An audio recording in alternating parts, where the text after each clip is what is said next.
everywhere I've been hearing all around the country. You're trying your best, but it never feels like enough. What do you think the president's on inflation back? More inflation. What a stupid son. We have this notion that somehow if you're poor, you cannot do it. Poor kids are just as bright and just as talented as white kids. Wealthy kids, black kids, Asian kids. But it's up to me. By the way, he gave me permission to touch him. All right? Daughters, no serious guys till you're 30. Okay. No what? No serious guys till you're 30. I'll keep that in mind. We go back a long way. She was 12, I was 30, but anyway.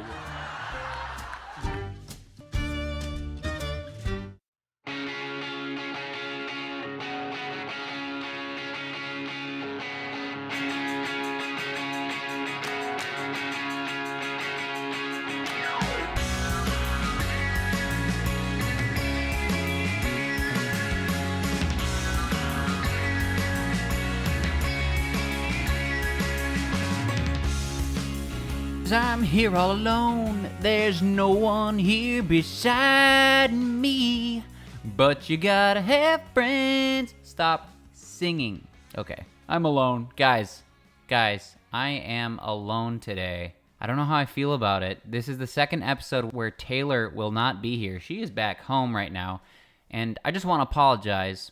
We haven't got an episode out in like a month. It has been insanely busy, so hang on, because I have your episode today, and it is a monthly scoop.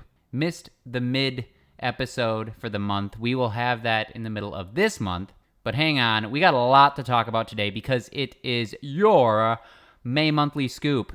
Hello, and welcome to the Strive Nation podcast, the podcast where we talk about the monotony of daily life, but hey, that's okay because sometimes that's exactly what you need in this crazy world. My name is Cory Estreen, and I am not joined with Taylor today. I am doing a solo show. How am I today? You know what? No one asked me, how am I doing today? And I'm pretty decent. I got 2 days off. I'm very, very excited. So let's get into it before we do the monthly scoop. What am I drinking? I am drinking something that Taylor bought here. It's a Lonnie a seltzer, you know? Hawaiian shaved ice seltzer. Here is your pop. Yeah, baby.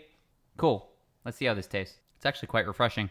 You know, I'd rather not admit it all the time, but I like a lot of girly drinks. It's like beer if I want to be, you know, masculine, and then I'll drink a lot of wine, but if I'm going to drink something that has alcohol in it besides beer, I pretty much stick to like girly drinks like Summer Hummers, seltzers, things like that.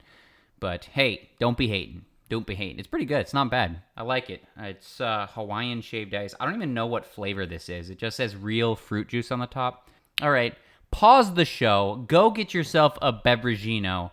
Let us know in the comments of all our social medias what you're drinking. Before we start the show, make sure that you go right now and follow on Instagram, Twitter, and Facebook at Strive Nation Pod for all the coolest content on the internet. And for you visual people, head over to YouTube and smash the subscribe button and like every video to show that you care.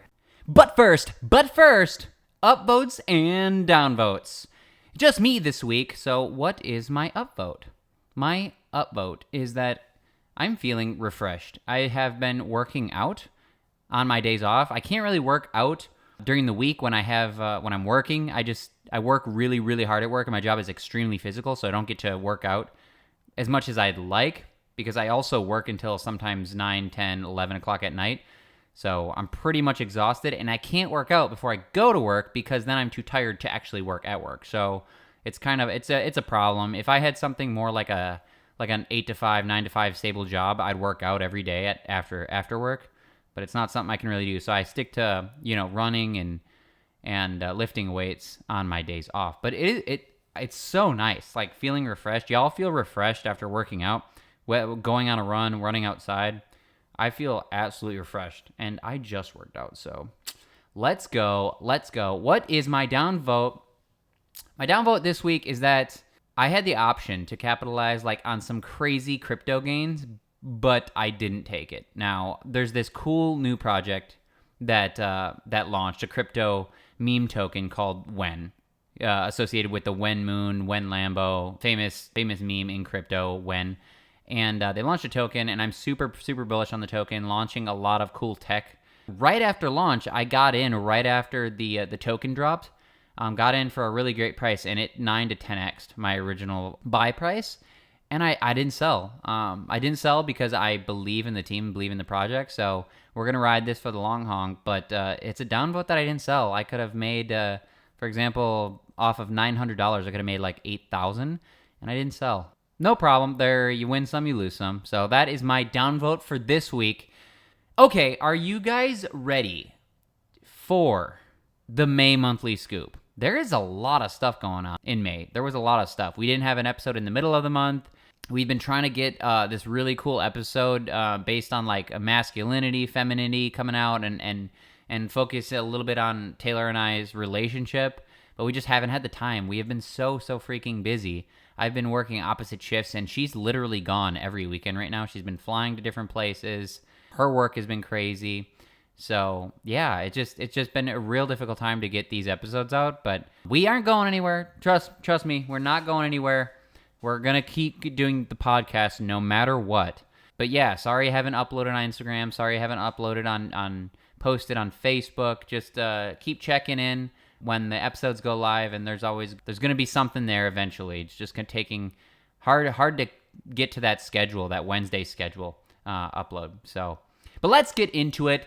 The May monthly scoop. We're going to start off here with UGA, University of Georgia football team turned down the White House visit. They, after winning the national championship, they turned down an invite to the White House, which is actually quite crazy. Didn't know that people really turned down White House visits. Speculation that it was hey, the team is more conservative. They don't really like Joe Biden. Maybe that's why. But yeah, they invited him this summer, right after the team had won its second straight national championship in January with a commanding 65-7 win over TCU. But yeah, they got invited, and the date is not feasible given the student-athlete calendar, apparently. So lots of speculation on that. The denial comes after Georgia players and fans criticized the White House for not inviting the team sooner, because obviously it's Georgia. There was a lot of COVID stuff, so they weren't invited, but we'll see. We'll see what happens with that. Really interesting. I don't blame them for not going. I mean, here's the thing with the White House. Like, there's got to always be some level of respect for the presidency in the White House, but right now is just crazy. Like, we all know how corrupt everyone is, that they are not running, our current administration is not running the country the way it should be with Kamala, Joe Biden. Kamala can literally say nothing about nothing all the time. And Joe Biden does not know where he is. It doesn't surprise me that people, the respect that people had for the presidency just isn't there. So hopefully, eventually we can get that back. And we'll talk a little bit more about that at the end of the episode. But yeah, that is quite crazy. All right, moving on to something that's a little bit, frustrating, I would say, but you know how companies are bowing down to the woke mob. They continue to push these trans ideology, these gender ideologies, feminist ideologies. Well, obviously Pride Month is coming up, so you're going to start to see, the rainbow flags everywhere pasted over the White House. That the only thing people are going to care about in June is the month of diversity with Juneteenth and Pride Month and everything. And all these companies are going to virtue signal and tell you what you have to like, what not to like, what to like. But obviously, we're going to talk about Target. So Target, earlier in the month, was selling tuck swimsuits in all sizes, including kids, and then showing naked people on child-size T-shirts. Trans people are everywhere, the T-shirts say. Really controversial. They used to have, for example, these Pride sections in Target, but now they're pushing it out. They got a lot of backlash from the new tuck swimsuits. Is like a boy's ability to tuck their penises up so you can't see it. It's crazy the fact that we're pushing this trans ideology on kids when kids they do not care about this stuff, and it's basically parents who are doing this on their children. It's a horrible look. And no wonder why our generations are getting increasingly messed up as they grow older. Indoctrinations are taking a huge toll on kids. Kids don't care about this stuff. Just let kids figure this stuff out on their own. Don't push this stuff. All they want to do is play and hang out. Yeah, they should not have to worry about sex and gender at a young age. So it's crazy. And especially after the whole Bud Light thing, we're going to talk a little bit about that, but you think that these companies would lay off a little bit, especially what's after what happened with the Dylan Mulvaney stint and Bud Light losing an insane amount of 20 to 30% of their revenue has been lost over the last month and a half, 2 months because of what they did. You think Target would take a step back, but they're not. They're not. So if the conservatives and people start to stick up for this stuff, you're going to see more of this happen. But moving on. So Donald Trump was on CNN recently. Again, Donald Trump seems to be always in the news, especially after his court hearings and everything. The last month, there's a new sexual abuse allegation on someone known as Jean Carroll from like literally 20 years ago. They always seem to spring up, just randomly they always seem to spring up, but it doesn't look like there's a lot here. So Jean Carroll originally had won a lawsuit against Donald Trump in 1996 that she had alleged that he had sexually assaulted her in the dressing room of a department store, and she was awarded $5 million for battery and defamation. She is renewing her interest in suing Donald Trump for more money, so she filed another lawsuit again, and this seems to be like the new shtick where people just every time they want money, they're just alleging sexual allegations against people, seeing how much they can get, and Donald Trump has a lot of money, so you can see why this is a big deal. Plus it hurts them, quote unquote, hurts him in his presidential race. But the thing about this is that if you're going to allege something about Donald Trump, it's going to place more eyes on him, and that's, from his point of view, it's great, because the Trumpians, the Trump voters, the MAGA Republicans, are not going to not vote for him. They're not going to believe a lot of this stuff. They're going to vote for him anyways. So as long as Donald Trump continues to be in the news, it's a win-win for him. And then it's good for CNN, as well as all these other media outlets, to focus on him for Democrats, because they want Trump to look as horrible as possible. And they also want him to be the nominee because he's beatable. He lost last time. He's probably going to lose again if he wins. I don't think Trump is someone who can win against Joe Biden again. So that's why they don't want anyone else running. They want Trump running because he sticks his foot in his mouth. He's not going to sway independents, and that's the real story here. So that was really interesting that is going on with Donald Trump.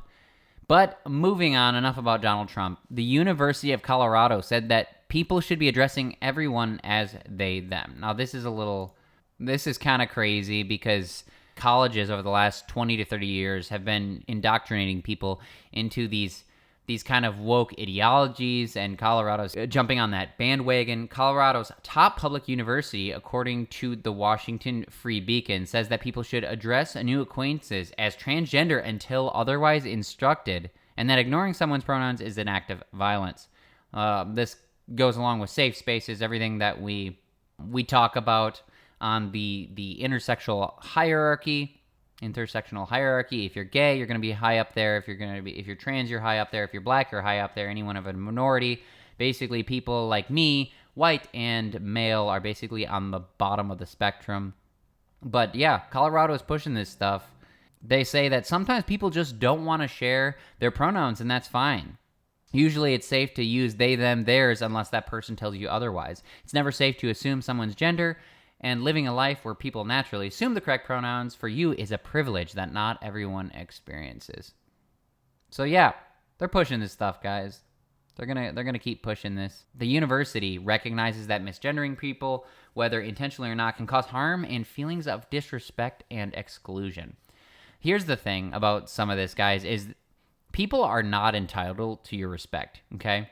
Respect is earned, and you own the corner on respect, okay? You are allowed to be cruel to people if you want. Now, the public should condemn you for that, but you're allowed to call someone whatever you want to. They don't have to like it, and they can completely be offended by everything you say, but that's what free speech is.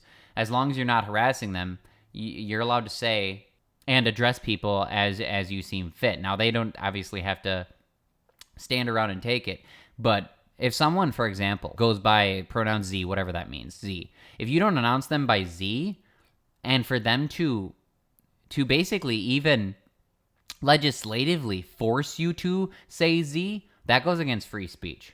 And all for the sake of what? So they can get the warm and fuzzies, so that they can be affirmed in their identity.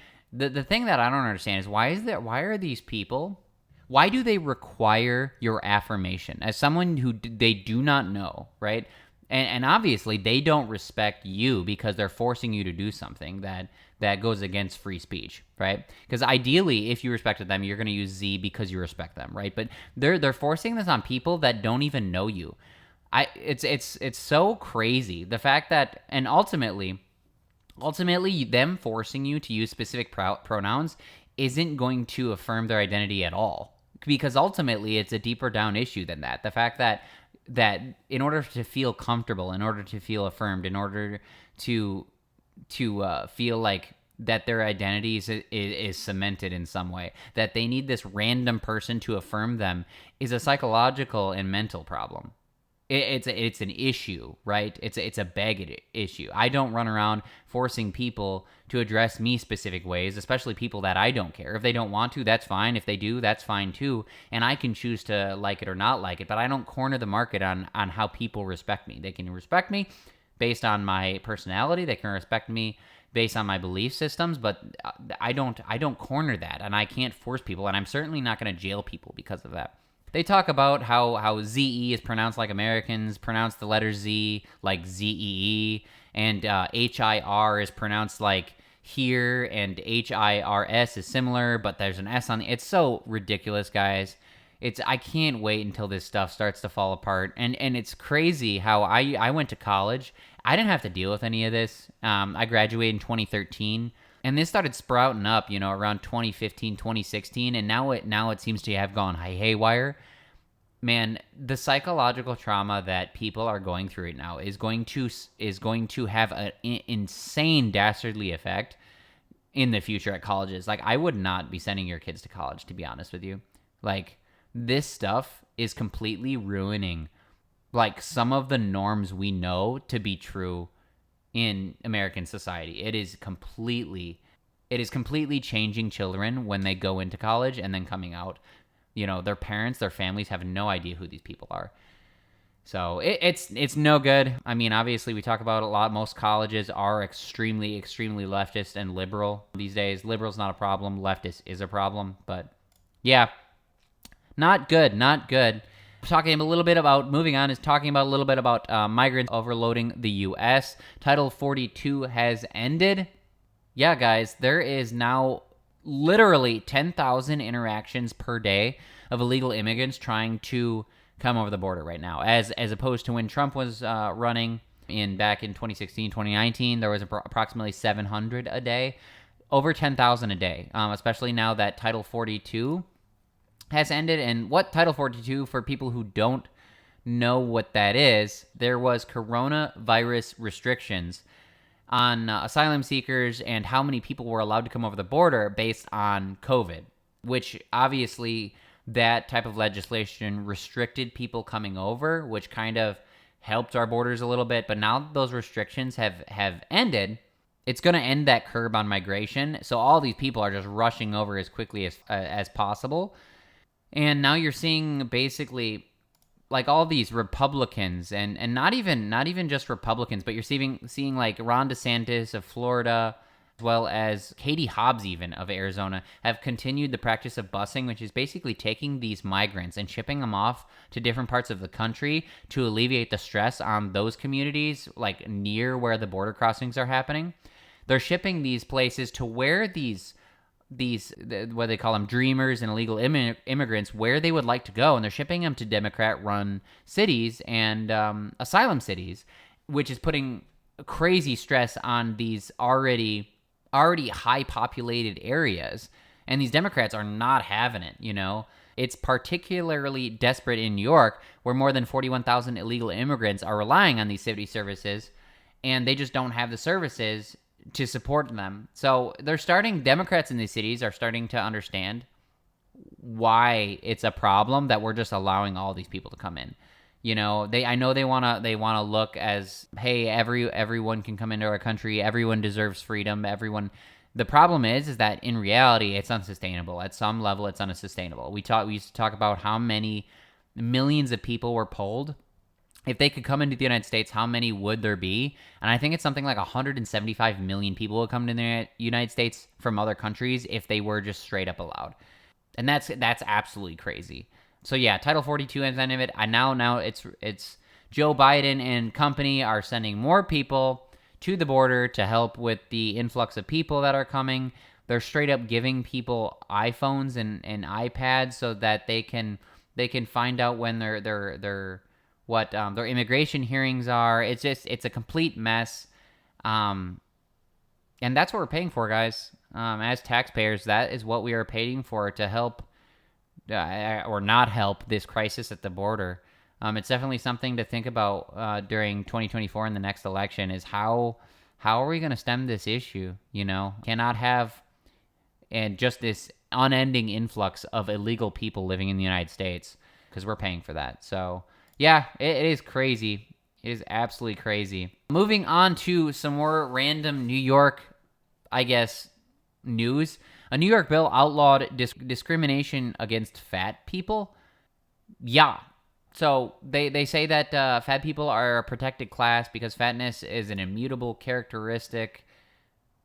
Okay. According to the Daily Mail, it has triggered an outrage in some quarters. Republican New York City Council Minority Leader Joseph Borelli claiming it will empower people to sue anyone and everything is what the Republican, which, I mean, people are sue happy anyways. But the bill would outlaw discrimination on the basis of person's height or weight in employment. So you could basically, if you have to lift a certain amount, that's going to be a problem. Certain jobs require you to lift and stand a certain amount. And if you can't do that, then why are we hiring people that can't do jobs? We're incentivizing people to live unhealthy lifestyles and going against, capitalism weeds out people based on merit. You should be competent for specific jobs to get hired. I'm sorry. So I don't know. It's just crazy. New York keeps implementing all this insane legislation and things, and it is just burning. This is why people are leaving New York and California and Washington. It's just, what are they doing? Don't they see it yet? No one is going to live in these places anymore. And for awesome cities at one time, and visiting these places, they are becoming desolate with, I don't even know what else to say about this, guys. More problems in New York. I mean, people are going to keep moving to Florida and places like Tennessee and Texas, as long as, and we welcome people as long as they're not going to change the way we do things down here in Tennessee and places like Florida. We have it really, really nice down here. So, yeah, moving on. The Miller Lite had a commercial, and I'm going to play this commercial for you before I talk about it. Here is the Miller Lite commercial. Here's a little known fact. Women were among the very first to brew beer ever. How did the industry pay homage to the founding mothers of beer? They put us in bikinis. Wow. Look at this wild. It's time beer made it up to women. So today, Miller Lite is on a mission to clean up not just their but the whole beer industry's Miller Lite has been scouring the internet for all this and buying it back so that they can turn it into good for women brewers. First, we turn the bad into compost. Then we feed compost to worms. Push out beautiful fertilizer. That good helps farmers grow quality hops, which is then donated to women brewers to make their own really good But there's definitely more out there. In your attic, in the garage, in your parents' basement. Send any you got into Miller Lite, and they'll turn that into good too. Oh. So here's to women, because without us, there would be no beer. Now Miller Lite is jumping on the bandwagon to the way Bud Light did. Not nearly as bad, but it's like you have 30, 40, 50, 60 years of commercials and a fantastic legacy on your brand and you're changing it just to, I don't know, somehow take on this new feminist progressive ideology because you think people are going to like it. Like, how horrible is it for a woman to look good and for people to celebrate that? That's what I want to know. Why are we, we got people like freaking Playboy who's putting, Martha Stewart on their cover. Like, no one wants to see that, no offense. But these standards and these stigmas and stereotypes exist for a reason. Women look good when they're healthy and fit. Women look good, okay? And beer drinkers, do you think women are generally beer drinkers, or do you think men drink more beer? And do you think there were more women making beer and working in breweries, or do you think it was men? Like, just some things to think about on this. It's just more virtue signaling from these companies. Obviously the Bud Light stint is still going on. Like, the LGBTQ plus AARP communities, the trans community, now they're pissed at Bud Light because they didn't stand up for Dylan Mulvaney enough when the whole controversy happened, and now gay bars have stopped caring. So the straight dudes, country dudes, freaking what, 90% of Bud Light beer drinkers aren't drinking it, okay? And now even the people that you had signaling to, now these people don't want it either because you didn't stand up for them enough. So you're playing both sides and you're losing on both sides. I don't know what Bud Light's going to do. They're just going to keep losing their market share. But to each his own. That's why capitalism weeds this stuff out. People do not... You have to stick by your laurels and stop pushing this stuff on people. Stick to your demographic. The people who care about your product, stick to those people, and you will succeed. That is why capitalism is the best economic market to have in your nation. Okay, it's been shown multiple times that you can have elements of socialism, but you're gonna want capitalism to weed out good and bad actors. That is why it's good. So it turns out too, here's the other thing. It turns out that some bars have also stopped carrying Bud Light because it's been starting fights. I didn't know about this, but apparently people have been fighting over it. That is nuts. Like, I imagine there's videos and stuff on this too, but that is crazy to fight over Bud Light. Like, it's just a beer, guys. Like, you don't need to fight over it. But places I knew that places that were offering the Bud Light free because they couldn't sell it, but people are not taking it for free. They're literally putting this Bud Light in like these activations on tables and things for people to drink it free, and they're still not taking it. So they can't give away the free beer. Oh my gosh, it's just a wild mess. It is an absolute wild mess Bud Light has on their hands. But yeah, moving on. Richard Dreyfus. So Richard Dreyfus, who is an actor, director, entertainer. He was in Jaws, 1975 Jaws. He was slamming the inclusivity changes for the Oscars because now the Oscars require you to be, I don't know, you have to, for all these movies that the Oscars go through, they have to have some diversity standards with a certain portion of the cast to be black or trans or gay or lesbian or whatever standards. And now it's more of an equity industry than it is an equality industry and a competency industry. We want to see the best actors and actresses on the big screen. We do. If that means that there's a lot of white people, because proportionately there's a lot of white people in America, then so be it. But Richard Dreyfus is slamming these new diversity standards, claiming that they were legislating people's feelings. Like, this is how they feel. So he says, what are we risking? Are we really risking hurting people's feelings? You can't legislate that, and you have to let life be life. And I'm sorry, I don't think there's a minority or a majority of the country that have to be catered to like that. Here's a video of him slamming that. They'll have to have a certain percentage of actors or crew from underrepresented racial and ethnic groups. What do you think of these new inclusion standards for films? They make me vomit. Why? Because this is an art form. It's also a form of commerce, and it makes money, but it's an art. And no one should be telling me as an artist that I have to give in to the latest, most current idea of what morality is. And what are we risking? Are we really risking hurting people's feelings? You can't legislate that. And you have to let life be life. And I'm sorry, I don't think that there's a minority or a majority in the country that has to be catered to like that. Yeah. You know, Laurence Olivier was the last white actor to play Othello. And he did it in 1965. And he did it in blackface. And he played a black man brilliantly. Am I being told that I will never have a chance to play a black man? Is someone else being told that if they're not Jewish, they shouldn't play The Merchant of Venice? Mm-hmm. Are we crazy? Do we not know that art is art?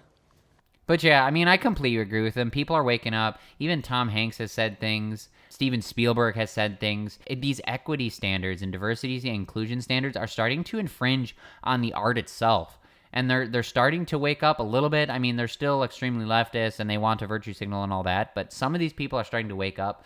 Eventually, it's going to take a toll on the quality of art. It just is. It just is. You know, you shouldn't have to bow down to the woke mob based on these standards. So good for Richard Dreyfus. Good for the public in general, for people to start standing up to some of this stuff. All right, moving on. A trans woman was cleared of flashing her penis because the judge ruled that she was too fat for it to be visible. Come on, man. What the actual frick? Like, literally, what the actual frick? From the Daily Mail, Darren Glines, who now goes by Rachel, was found not guilty after three counts of indecent exposure. 31-year-old lawyers claim that her gut, her quote-unquote, gut was too large for her penis to be exposed. Imagine that. Like, talk about the baggage. I don't even know what to say about this. It's a dude who's claiming she's a female who is showing his penis, but the gut was, you're fat, so like, talk about all the problems going wrong with one individual. It's like, man, yet it's everyone else. And then the dude's gonna win. The dude won the freaking trial. Like, what is this world going to? And if you're the judge, what is wrong with you? What is wrong with you? Indecent exposure. And I mean, if you see this Darren Glines person, like, you understand why this person is like thinking he's a she and all this. They're extremely overweight, extremely unattractive.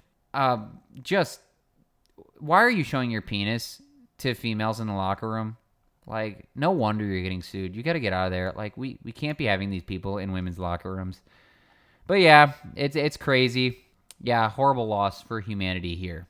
Now, the two biggest stories that we want to talk about is going to be the Jordan Neely New York subway incident. Everyone's probably heard about it.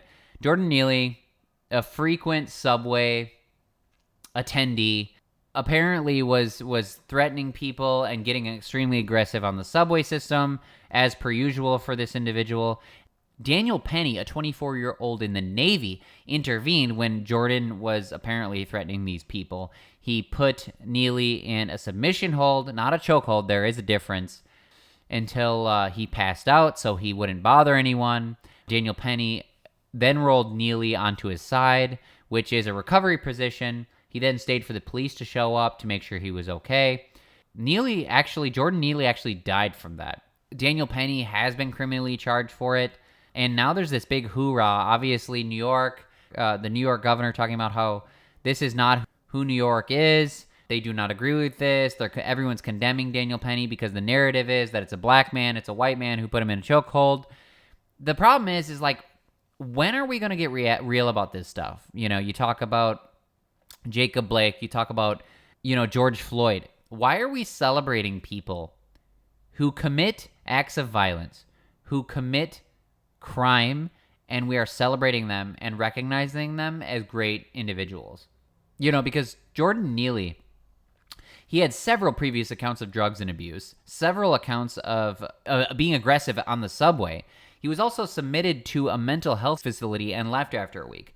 These are mental health issues, you know, and people had tried to get him help. What do you think people should do? If they're on the subway and you're just trying to get home and a guy is being aggressive to you on the subway, you should just let it happen because why not? Just let this guy be aggressive to people on the subway. Perhaps he could even hurt someone. You know, it's absolutely crazy what these people allow. You know, I think Daniel Penny was a hero for stopping this from happening to people. You know, it did. You know, it was an accident. He didn't mean to kill the guy. It was a submission hold. And people that are guilty, they don't normally stay for the police. That's the other thing. If Daniel Penny wanted to harm Jordan Neely, he could have. He could easily choked him out and just killed him right there. But he didn't. He put him in submission hold, let go, stayed, and there were other people around. There was a Mexican, there was a black man who all were there, who witnessed the same thing, who agreed with Daniel Penny. What about these people? How is this an act of racism according to the media narrative? It just, we got to be real about this stuff, you know?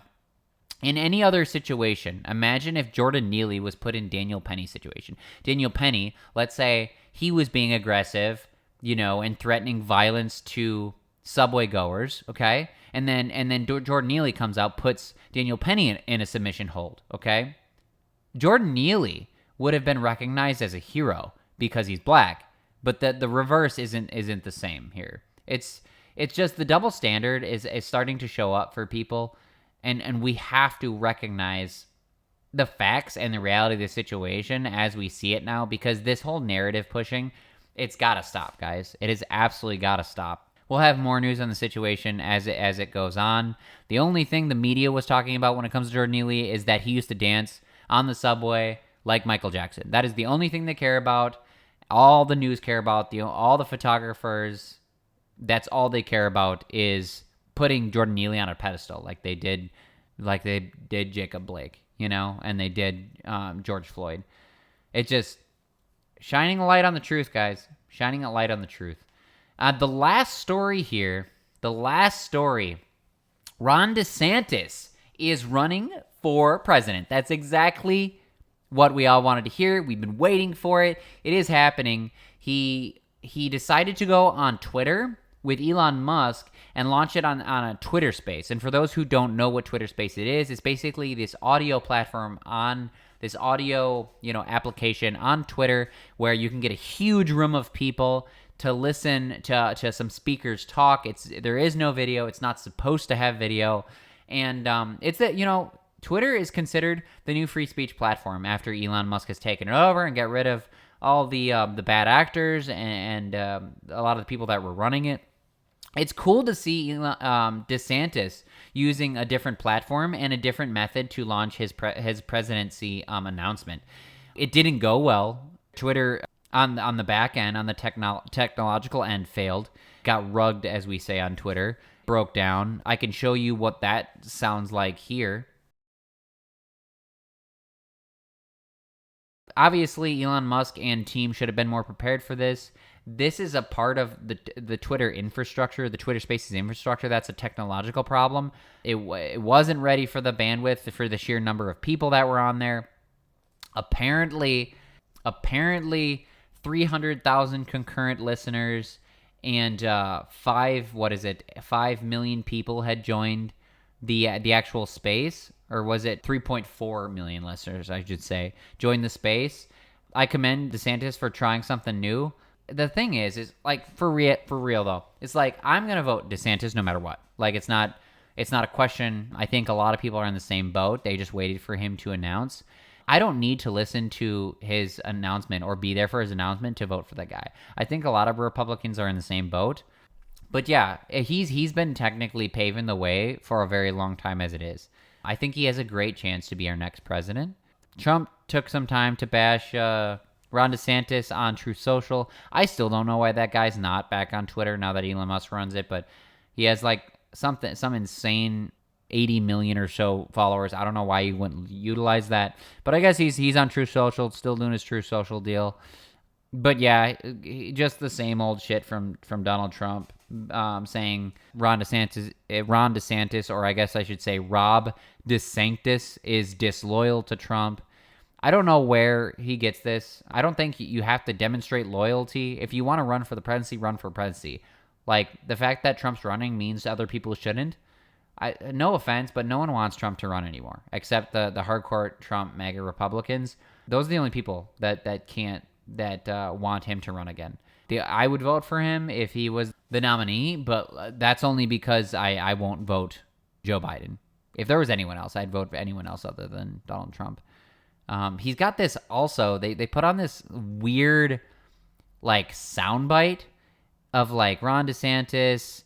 It was like a deep fake, sort of, where they put Ron DeSantis, Hitler, a few other people, and they made this, like, weird, like, audio deep fake. Hi, everyone. Welcome to our Ron DeSantis Twitter space. Hello? Is my microphone working correctly? George, can you just wait while we... Hello? Can you hear me? We can all hear you, George. Can you just hold on for a second? Hilfa, I don't think they can hear me. I can hear you fine, George. Just speak to the I don't think George knows how to use Twitter. Hello? Can you hear me now? Can I please make my big announcement now? Everyone just... Hello? Just shut up, George. Can somebody just mute George? Dick, could you try not to cough on the... Okay, so how are we going to take out Trump, you guys? Guys from the FBI, this is not a private call. This is a public Twitter space. Everyone can listen in. God damn it. Anyway, guys, we invited everyone to this Twitter space so Governor Ron DeSantis could... Everyone just shut the hell up so I can make my announcement, okay? You go, girl. Wait, the devil is gay? So what? Everyone in this call is gay. I happen to know every single one of you has a secret gay lover hidden in your closet. But yeah, Ron DeSantis isn't taking any credence to all these attacks. Continuing on with his mission. You know, he knows what he has to do, and as long as he keeps doing that, he's going to win. And that's what people love him for, too, especially in Florida. It's a proven track record. It's a proven blueprint. We're going to see this. And to be honest, the whole Twitter Spaces rugging didn't matter anyways. DeSantis got a record $8.2 million for his campaign that day. The previous record was set by Joe Biden at like $5 million. So Ron DeSantis is doing things, and it's great to see. I'm very excited what he's going to do for his campaign. Very excited to see a lot of his campaign videos, and especially the actual debates. The debates are going to be fantastic. It's going to be hilarious. I can't wait to share this with you guys with Taylor when she gets back. But that is it for the May Monthly Scoop. I hope everyone made it through. I'm sorry I'm not as entertaining as Taylor. But yeah, she will be back for the next episode. Your next episode is going to be on April 14th, which is a Wednesday. Hey guys, thank you so much for listening to this week's episode of the Strive Nation podcast with your hosts, Cory, Estreen, and Taylor Huff. Make sure you follow us on all social media platforms at Strive Nation Pod on Twitter, Facebook, Instagram, and YouTube. Join us for our next episode in 2 weeks. And remember, when the world is upside down, Strive Nation is right side up for you guys. Have a good one.